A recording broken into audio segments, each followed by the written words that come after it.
आज हम लोग डिस्कस करेंगे स्पेन न्यूमेरिकल्स।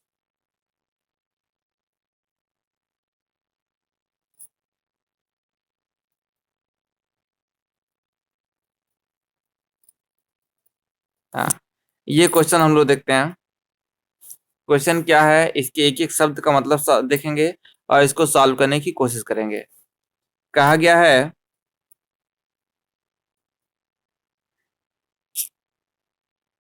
कहा गया है 1050 न्यूटन भार तथा 8 मीटर लंबाई की एक समान छड़ ए बी सी। आपको एक छड़ दिखाई दे रहा है, एक छड़ है ए बी सी। टोटल की लंबाई, इसकी लंबाई दी जा रही है 1050 न्यूटन भार है और 8 मीटर लंबाई है। एक चिकने 3 मीटर ऊंचाई के खंभे पर बीपी के सहारे टिकी हुई है। आपको फिगर में दिख रहा होगा, बीपी एक खंभा है, बीपी। और जो हमारा छड़ है वो ऐसे रखा गया, A B P, A B C. तो ए बी सी ऐसे हो गया। इसकी ऊंचाई दी जा रही है 3 मीटर और ये टोटल बताया जा रहा है आपसे 8 मीटर। ये लंबाई आपका 8 मीटर का लिखा हुआ है, जैसा कि फिगर में आपको दिख रहा होगा। छड़ का निचला सिरा ए क्षैतिज समांतर तल पर स्थिर है। ए क्षैतिज तल पर है, हॉरिजॉन्टल प्लेन पर ए है, तथा ए एवं पी के बीच बधी एक क्षैतिज डोरी एपी द्वारा छड़ को फिसलने से रोका गया है। आपको दिख रहा होगा फिगर में, यहाँ पे एपी को, एपी में हमने एक रस्सी बांध दिया है और इस रस्सी से इसको बांध दिया गया है जो इसको फिसलने से रोकता है। आप सोच सकते हैं कि यदि ये छड़ फिसलेगा तो फिसल करके इस दिशा में जाएगा, तो इसको रोकने के लिए हम इसकी अपोजिट दिशा में एक तार बांध दिए हुए हैं। यदि ए बी बराबर 5 मीटर, ये ए बी की वैल्यू दी जा रही है 5 मीटर, तो टोटल 8 था, तो बी सी की वैल्यू कितनी हो जाएगी, 3 मीटर। ए बी की वैल्यू हो जाएगी 5 मीटर, तो बी सी की वैल्यू हो जाएगी 3 मीटर। तथा छड़ के सिरे सी से 600 न्यूटन का भार लटका हुआ है। फिगर में दिख रहा होगा 600 न्यूटन का यहाँ पे भार लटका हुआ है सिरे सी से। तो डोरी, क्षैतिज डोरी एपी में तनाव, यहाँ पे आपको टी का मान निकालना है, तनाव का मान, तथा ऊर्ध्वाधर से प्रतिक्रिया ए पर, ऊर्ध्वाधर प्रतिक्रिया ए पर, ऊर्ध्वाधर प्रतिक्रिया ये यस, यस की वैल्यू आपको निकालनी है। कैसे सॉल्व होगा, क्वेश्चन को देखेंगे। सबसे पहले हम फिगर बनाएंगे, एफबीडी बनाएंगे और उस एफबीडी को सॉल्व करने की कोशिश करेंगे। ये देखिए, एक ऐसे प्लेन बना दिया, इसके ऊपर आपने एक छड़ को रख दिया है, यहां से आपने एक धागा लिया, धागा से इसको हमने ऐसे बांध दिया है। आप सोच सकते हैं कि इस पे कहाँ कहाँ बल लगेगा, तो जहां जहां संपर्क बिंदु होता है, कांटेक्ट सरफेस, वहां पर अब प्रतिक्रिया बल कार्य करता है। तो यहाँ पे कांटेक्ट सरफेस है, तो यहाँ पे एक प्रतिक्रिया बल कार्य करेगा।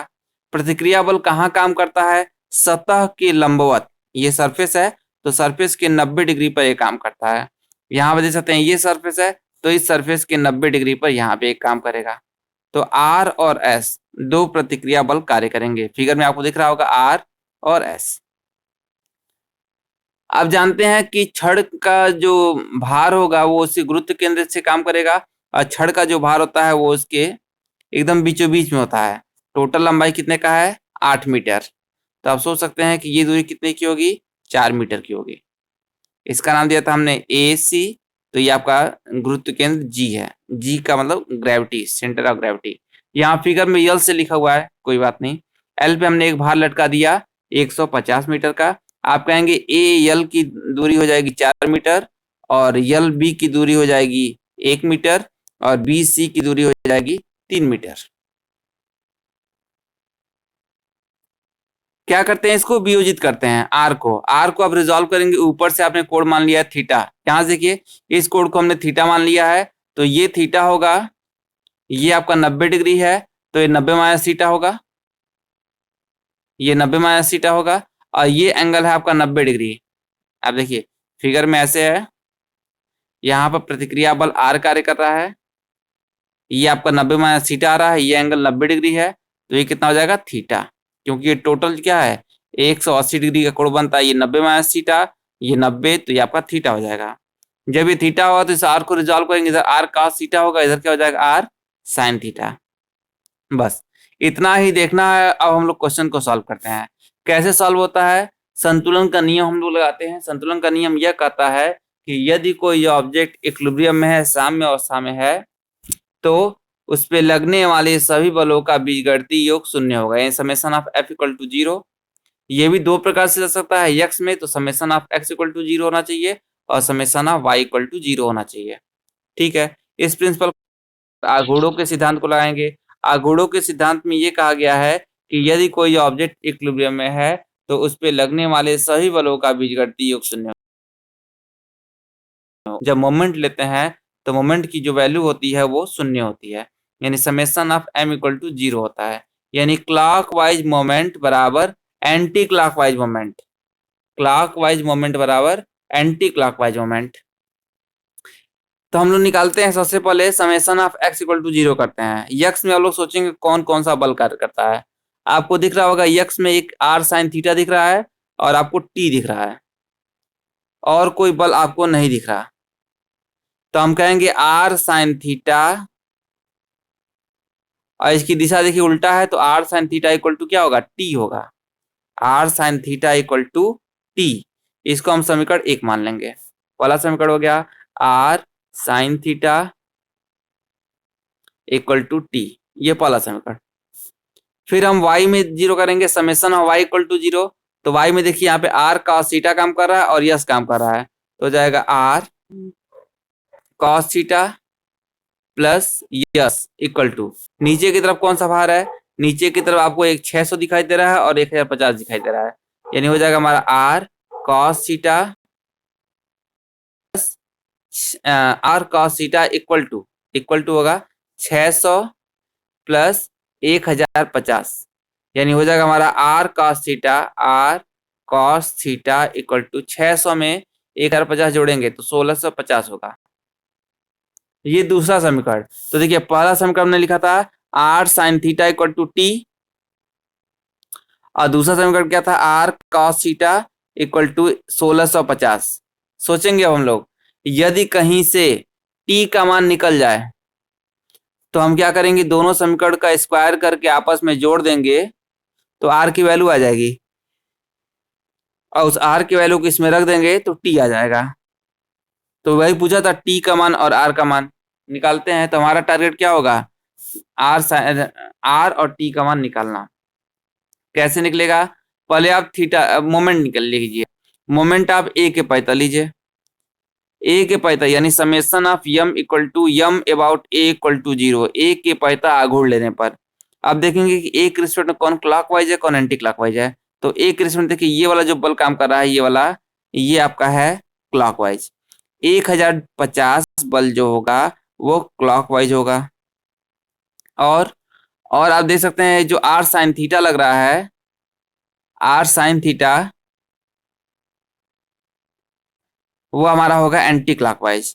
r sine theta anti clockwise.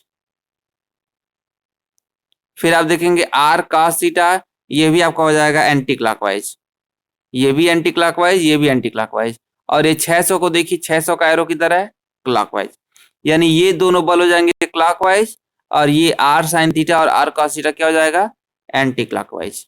बस क्लॉकवाइज मोमेंट को एक साथ करेंगे और एंटी क्लॉकवाइज को एक साथ करेंगे। कैसे होगा देखिए, क्लॉकवाइज का ये हो जाएगा बल 1050 गुणे, इस बल से यहाँ पे लंबवत दूरी लेना था। आघूर्ण बराबर क्या था? बल गुणे लंबवत दूरी। तो इसको हम आगे की तरफ बढ़ाएंगे तो ये जाकर के नीचे यहाँ पे काटेगा, तो यहां से लेकर के a की वैल्यू आपको निकालनी पड़ेगी। कैसे निकलेगा देखते हैं। आप सोच सकते हैं कि जो AL की वैल्यू है वो AL की वैल्यू 4 मीटर होगी, तो ये 4 होगा, तो इसको जब रिजॉल्व करेंगे तो क्या 4 cos थीटा, तो ये हो जाएगा 1050 इंटू 4 cos थीटा। फिर और ये आपका 600 का लेंगे तो 600, अब इस 600 से लंबवत दूरी निकालेंगे तो ये टोटल दूरी होगी, ये दूरी, ये कितना होगा? टोटल लंबाई 8 का है, तो हो जाएगा 8 cos थीटा, यानी हो जाएगा हमारा 1050 into 4 cos theta plus 600 into 8 cos theta. ये हो गया क्लॉकवाइज। एंटी क्लॉकवाइज कौन सा होगा? हो जाएगा आपका r cos थीटा इंटू ये बल हो गया। अब यहां से दूरी, टोटल ये दूरी निकालेंगे तो ये कितना होगा? ये आपका हो जाएगा 5, ए बी की वैल्यू है 5, तो 5 cos theta into 5 cos theta plus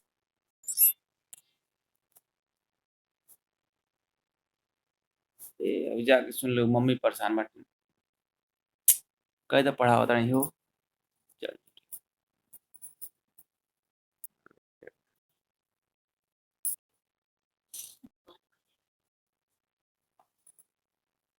मेरा पागल मत बना दें, समझी नहीं वाला उनके।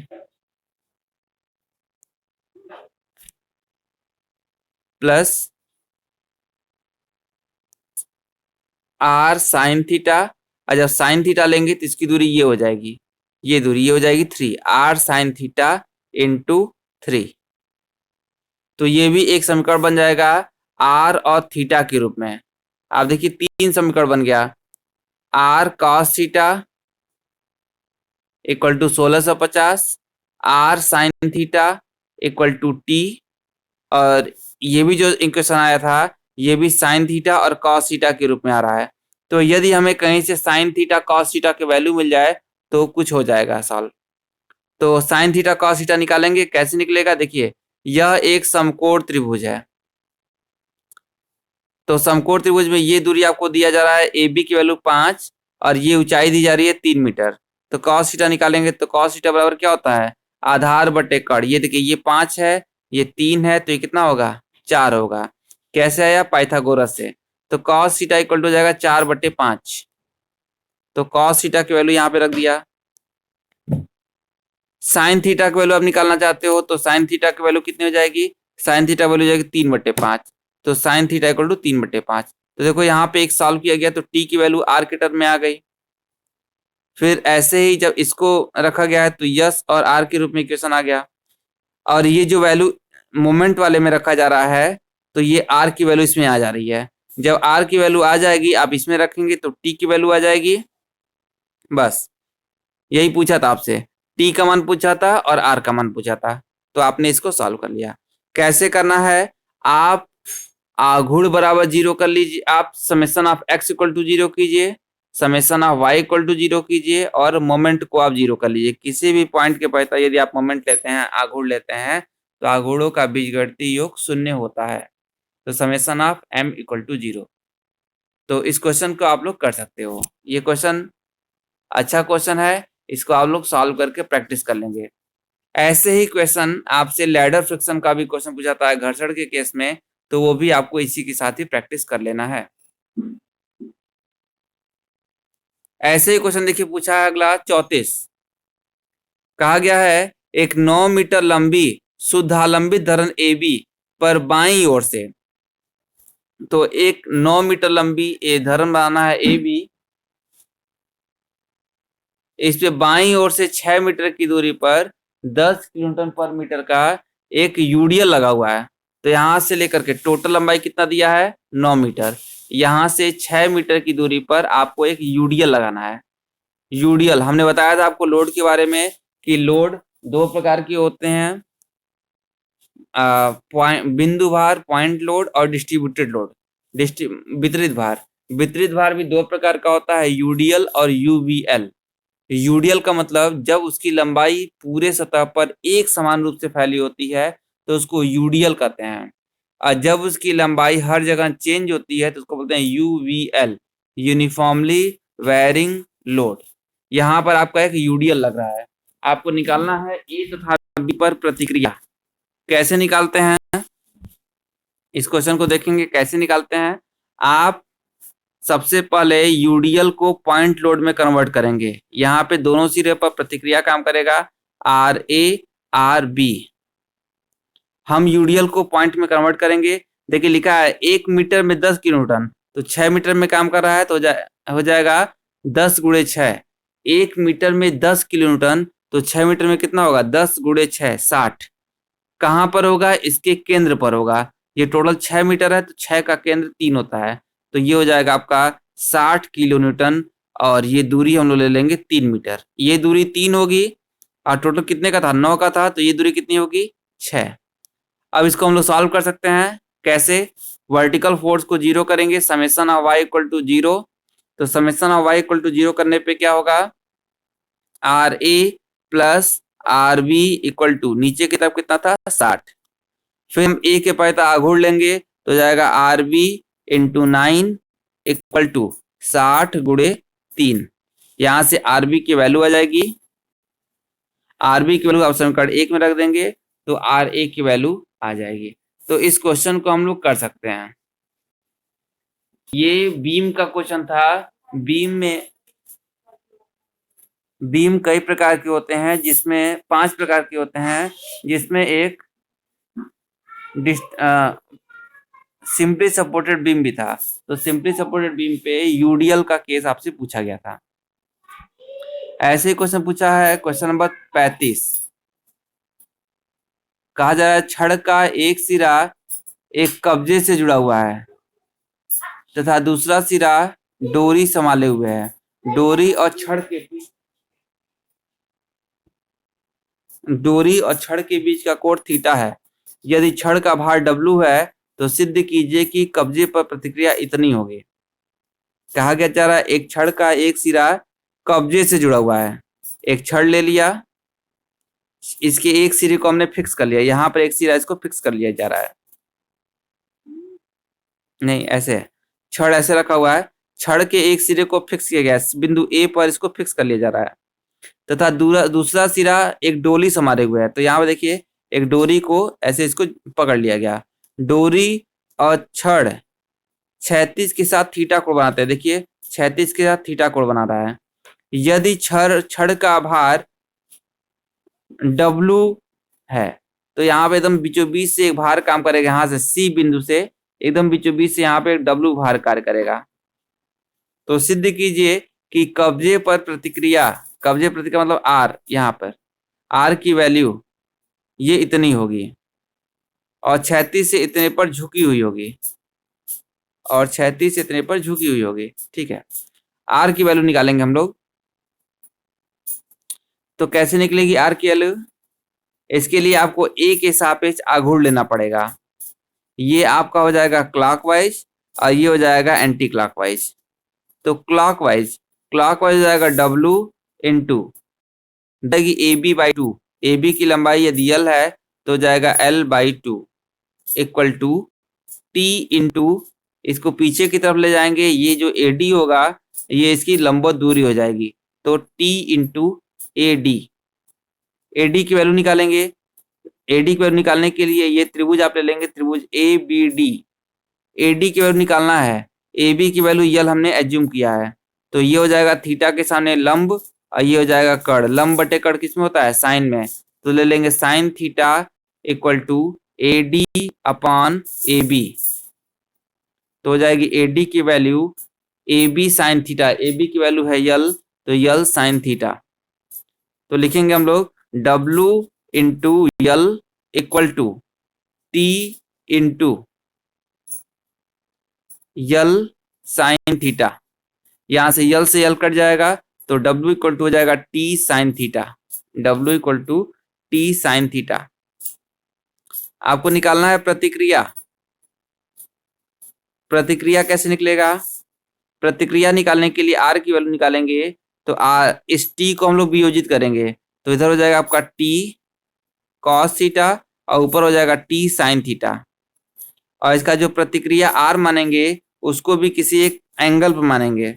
R को मानेंगे अल्फा कोण मान लिया,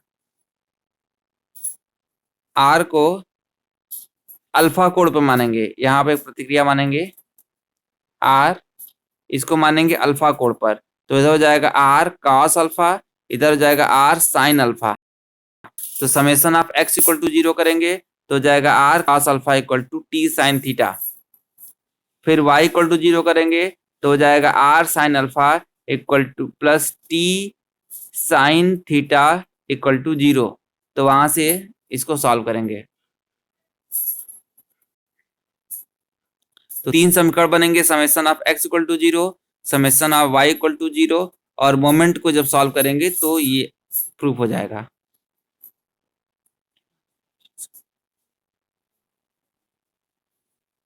ऐसे ही क्वेश्चन नंबर 36 कहा गया है, एक भारहीन छड़ ए बी किसी रस्सी सी डी के सहारे टिकी हुई है। छड़ का नाम दिया जा रहा है ए बी, ये आपका ए बी एक छड़ है, ये एक सी डी के सहारे टिकी हुई है, रस्सी सी डी के सहारे टिकी है, जैसा कि चित्र में दर्शाया गया है। ए सिरा हिंज्ड है, ए को देखिए फिक्स कर लिया गया है, यहाँ पे नट बोल्ट की सहायता से इसको जोड़ दिया गया है।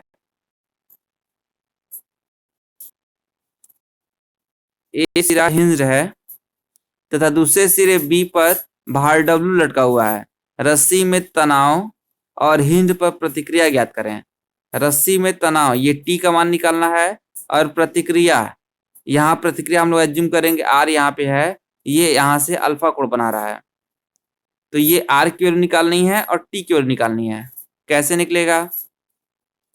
इसको निकालने के लिए हम इस आर को वियोजित करेंगे, आर कास अल्फा होगा और आर साइन अल्फा होगा, और हॉरिजॉन्टल फोर्स को जीरो करेंगे, हॉरिजॉन्टल फोर्स को जीरो करेंगे तो हो जाएगा R cos alpha equal to T. तो देखिए summation of X equal to zero करेंगे तो R cos alpha equal to T हो गया। ऐसे ही summation of Y equal to zero करेंगे तो R sine alpha equal to W, तो ये हो जाएगा R sine alpha equal to D W. दोनों को वर्ग करके आपस में जोड़ दिया जाए तो R square sine square alpha plus cos alpha equal to W square plus T square. ये sine square alpha plus cos square alpha equal to 1 होता है, ये इसको लिख दिया 1। तो R square equal to W square plus T की value, टी की वैल्यू हम लोग निकालेंगे, टी की वैल्यू निकालने के लिए क्या करते हैं, ए के पैता आघूर्ण ले लीजिए, तीसरा प्रिंसिपल अप्लाई करेंगे। ए के पैता आघूर्ण लेने पर तो ये हो जाएगा आपका एंटी क्लॉकवाइज, और ये डब्ल्यू हो जाएगा क्लॉकवाइज, डब्ल्यू की वैल्यू हो जाएगी क्लॉकवाइज। तो एंटी क्लॉकवाइज मोमेंट, तो ये हो जाएगा T into A D equal to clockwise W into BE. तो एडी, एडी की वैल्यू आपको निकालना पड़ेगा, एडी, एडी को लिख सकते हैं एसी के रूप में एसी कॉस अल्फा, और बीई को लिख सकते हैं हम लोग A B sine alpha, A B sine alpha. अब टोटल लंबाई यदि हम मान लें 2l है तो ये कितना होगा, यल होगा। टोटल लंबाई यदि 2l है तो ये इसका l होगा। तो यहाँ पे वैल्यू रखी जा रही है, एसी की वैल्यू l cos थीटा, और इसको रखा जाए ए बी की वैल्यू 2l साइन थीटा, यल से यल कट जाएगा तो t की वैल्यू आ जाएगी क्या, w sine theta upon cos theta, यानी w tan थीटा। अब इस समीकरण में हम लोग रखेंगे, t के स्थान पर रख देंगे w tan theta, 2w tan theta, इसको रख दिया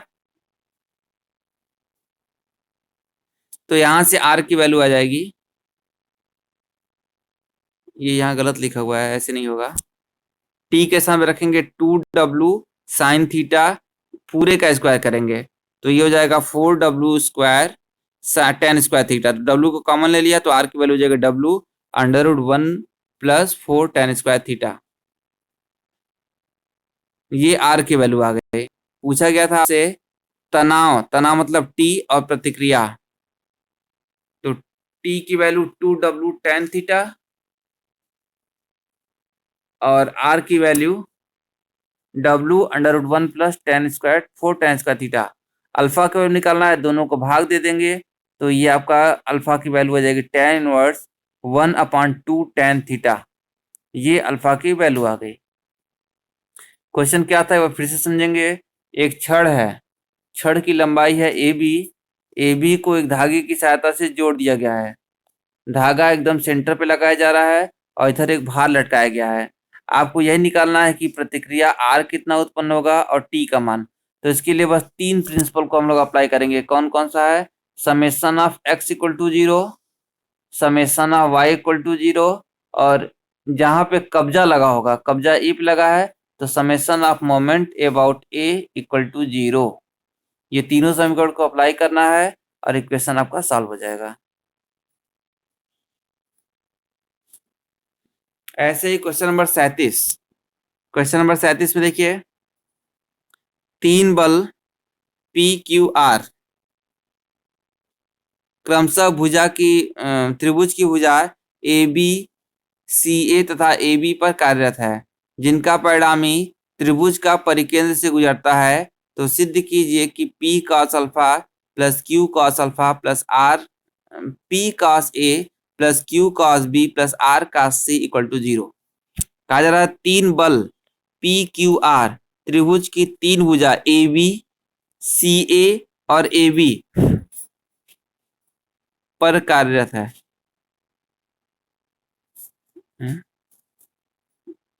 ए से बी की तरफ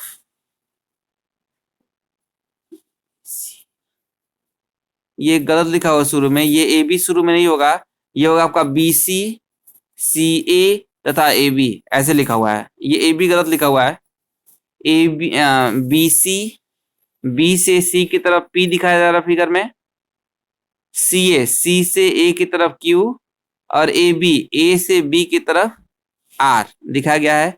यदि इनका परिणामी त्रिभुज के परिकेंद्र से गुजरता है, परिकेंद्र मतलब सरकमफरेंस से गुजरता है, तो सिद्ध करना है ये। तो हम क्या करते हैं, इसका गुरुत्व केंद्र निकालते हैं। गुरुत्व केंद्र निकालने के लिए सबका सेंटर निकालना पड़ेगा। बीसी का सेंटर यम हो गया, ए बी का सेंटर यल हो गया, और इसका ए सी का सेंटर यन हो गया। हम क्या करते हैं, सबसे परपेंडिकुलर खींच देते हैं ऐसे, जहां पे कट करता है यही इसका परिकेंद्र है, सरकम सेंटर। अब इसको हम लोग सॉल्व करेंगे। कैसे सॉल्व होगा, देखिए इस त्रिभुज को माना हमने अल्फा अल्फा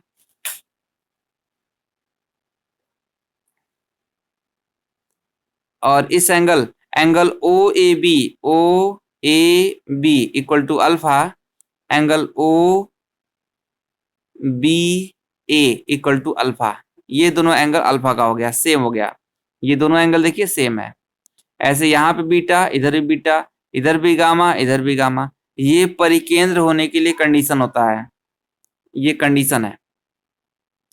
तो एंगल ए इक्वल टू क्या होगा, alpha plus gamma, angle B equal to alpha plus beta, angle C equal to beta plus gamma.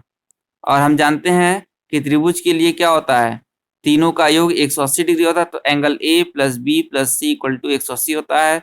Value put करेंगे तो alpha plus gamma plus alpha plus beta plus beta plus gamma, solve करेंगे 2 हो जाएगा। तो 2 alpha plus beta plus gamma, यानी alpha plus beta plus gamma equal to 90।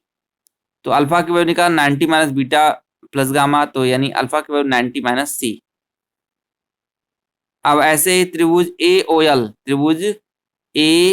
O L ये समकोण त्रिभुज होगा। तो समकोण के लिए साइन अल्फा इक्वल टू क्या होगा, लंब है आपका ओ एल बटे कर्ण O L upon O A equal to sine alpha. तो ओ एल की वैल्यू हो जाएगी O A sine 90 minus C, alpha के स्थान पे 90 माइनस सी, यानी ओ ए कॉस सी। फिर ऐसे त्रिभुज त्रिभुज बी बी ओ एम, इस त्रिभुज को लेंगे। पहले हमने इस त्रिभुज को लिया था, अब हम लोग इस त्रिभुज को ले रहे हैं बी ओ एम को। तो इसमें लगाएंगे साइन बीटा, तो साइन बीटा इक्वल टू क्या हो जाएगा, O M upon O B. तो ओ एम की वैल्यू हो जाएगी ओ बी साइन बीटा। अब साइन बीटा के स्थान पे क्या लिख सकते हैं, साइन बीटा के स्थान पे 90 माइनस ए, तो इसको ओ बी कॉस ए लिख दिया। ऐसे ही तीसरा निकालेंगे, इस त्रिभुज को लेंगे, त्रिभुज ओ सी ओ एन को, इसमें लगा देंगे sine gamma equal to O N upon O C. तो वहां से हम लोग ओ एन का मान निकालते हैं, तो ओ एन की वैल्यू हो जाएगी ओ सी साइन गामा। गामा कैसा लिख सकते हैं, 90 माइनस गामा कैसा लिख सकते हैं, 90 माइनस एंगल सी, तो हो जाएगा ओ वो हो जाएगा आपका ओ एन ओ सी कॉस सी, ओ सी कॉस सी हो जाएगा। अब इन तीनों वैल्यू ओ बी, ओ ए और ओ सी, ये क्या है आपका लिखा जा रहा है त्रिभुज की भुजा द्वारा कार्यरत है। तो पी क्यू आर है, उसको रख देना है, तीनों के योग जीरो होता है, तो तीनों का योग हमने जीरो रख दिया तो हो गया P cos alpha plus Q cos beta B plus R cos C equal to zero. तो इस क्वेश्चन को आप लोग प्रूव कर सकते हो। इसमें क्वेश्चन को समझिएगा, कहा क्या जा रहा है। कहा यह गया है कि एक त्रिभुज है, इस त्रिभुज की तीन भुजाएं हैं, तीनों भुजा तीन बल पी क्यू आर को प्रदर्शित करती हैं, और इसका जो परिणामी है वो सरकम सेंटर यानी ओ से निकलता है। तो ये आपको प्रूव करना है। सरकम सेंटर का मतलब होता है कि इसके बीचों बीच को आप लीजिए और यहाँ से मिलाइए लंबवत, इधर से मिलाइए लंबवत और इधर से मिलाइए, तो ये तीनों जहाँ पे काटते हैं वही इसका सरकम सेंटर होता है, परिकेंद्र होता है। परिकेंद्र का मतलब ये हुआ कि आप इसके बाहर से ये सेंटर ले लिए, तो इस सेंटर से ये रेडियस लेकर के आप चाहें तो एक सर्किल भी खींच सकते हैं ऐसे। तो ये इसका सरकम सेंटर निकालने का तरीका है।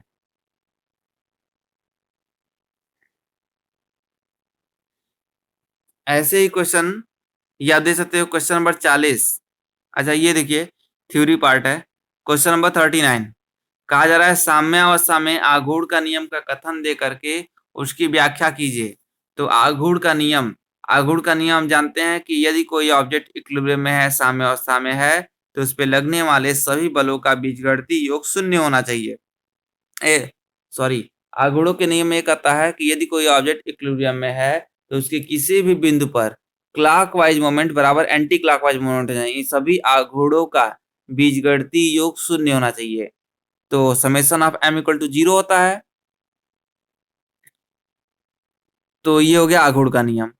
और ये टोटल नियम आपसे पूछा जाए पूरा, तो summation of X equal to zero, summation of Y equal to zero, summation of moment equal to zero होना चाहिए। ये कोप्लेनर फोर्स के लिए कार्य करता है।